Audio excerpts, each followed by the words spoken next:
c'est très accessible. Ça m'a libérée du regard des autres. Tout le monde a la banane. Mais merveilleux, je prends forcément. Et je suis enchantée. C'est juste génial.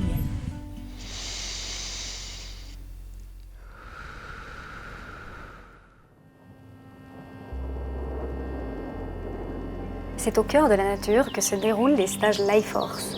Une reconnexion à soi en apprenant à dompter son stress, à maîtriser les clés de la vitalité pour construire et réaliser ses rêves de vie. David Tan, le fondateur de Life Force, est professionnel de santé, ostéopathe et kinésithérapeute. Explorateur passionné par la question de la vitalité, il voyage dans plus de 70 pays pour expérimenter les pratiques ancestrales, les passe au filtre de la neuroscience et en extrait le nectar. Une méthode globale pour régénérer sa santé et booster sa vitalité. Coach de santé des champions du monde de surf de vagues géantes, il accompagne des dirigeants d'entreprises et a déjà aidé plus de 40 000 personnes de tout âge et de tout horizon. L'hypoxie. Il transmet ses connaissances avec une pédagogie intégrative simple et accessible à tous.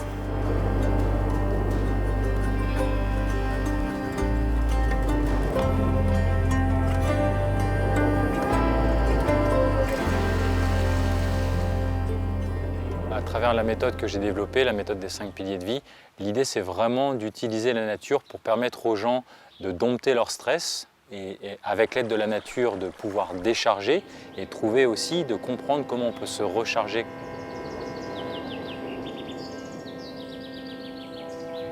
Les 5 piliers sont les rythmes de vie, donc c'est voilà, dormir par exemple, ça en fait partie. Il y a la nutrition, la diététique, la façon de s'alimenter, ça en fait partie, mais pas que, c'est comment nourrir chacun de ses sens. Il y a le mouvement, il y a la respiration. La respiration, c'est un art, on respire 25 000 fois par jour.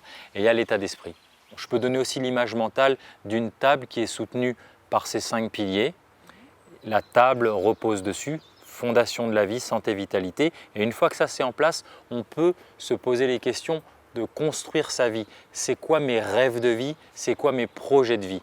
Donc ce stage amène à ça. C'est d'avoir une pause dans sa vie, une pause pour soi, où on se pose la question de qu'est-ce que je veux? Qu'est-ce que je veux faire de ma vie? C'est quoi mes rêves de vie? C'est quoi mes projets de vie? C'est quoi ma raison d'être? Ce stage, il dure 6 jours. Tout à fait. Et il s'adresse à qui en fait? Quel genre de personnes sont venues? Ça va de notre plus jeune, elle avait 12 ans et demi, et notre doyenne avait 76 ans. Et au milieu, on a des athlètes de haut niveau qui ont 30 ans, des Ironman.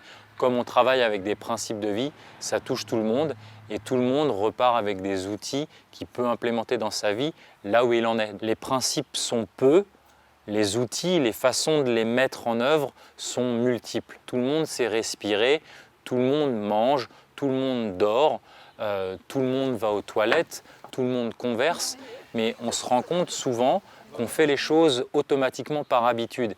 Et des choses aussi simples que ça, eh bien, on les revisite, on revisite aussi comment on marche, comment on s'assoit, et on se rend compte en fait qu'on ne respecte pas, qu'on le fait de façon automatique et qu'on le fait souvent pas de bonne façon. Nos enfants, ils ont besoin de ça. Ces outils-là, pour moi j'aurais aimé que ça me soit enseigné quand j'avais 5 ans. Mais mes parents ne le savaient pas, et à l'école, ils ne le savent pas ça.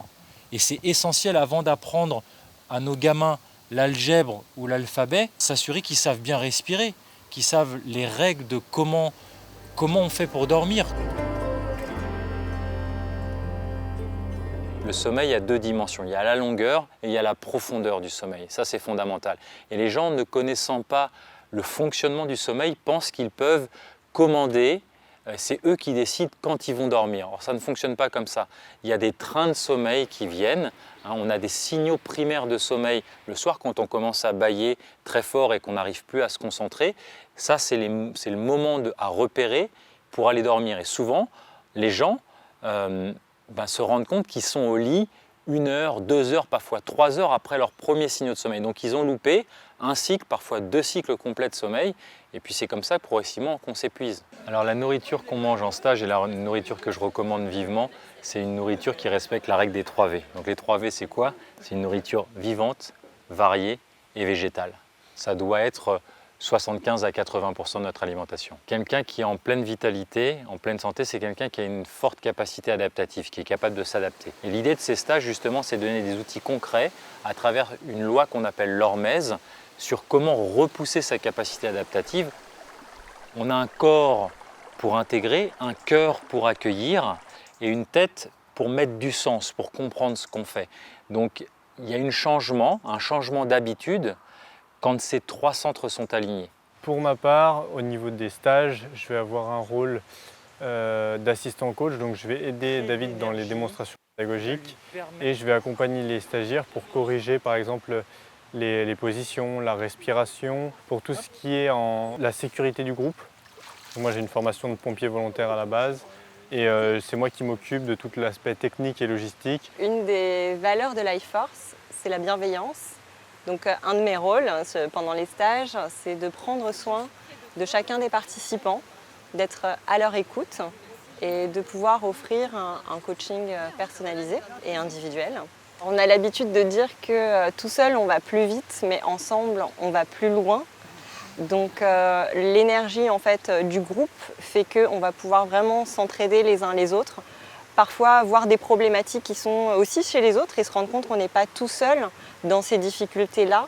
Et chaque partage que chaque participant a fait grandir et on se fait grandir les uns les autres. Ce sont des pratiques très puissantes. Il y a une solidarité, une humilité dans le groupe qui est extraordinaire. J'ai réussi à retrouver en moi une unité corporelle en fait. Et la puissance du groupe fait que c'est un amplificateur d'émotions.